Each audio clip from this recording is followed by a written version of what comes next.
لله رب العالمين، وصلى الله على نبينا محمد وعلى آله وصحابته أجمعين. أما بعد، أيها الإخوة الكرام، إخواننا في كل مكان وخاصة أهلنا في السودان، أقدم إليكم هذه التعزية في وفاة أخينا نورين محمد صديق رحمة الله عليه، الذي بلغنا بكل حزن وفاته في حادث مروري.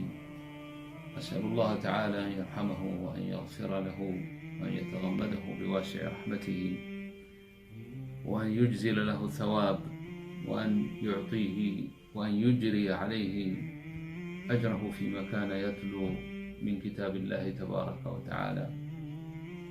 وأسأل الله تعالى أن يرحم من توفي معه من إخواننا القراء أيضا، رحمة الله عليهم جميعا، وأن يشفي أخانا الذي سمعنا أنه أيضا يعاني من جرح في هذا المصاب.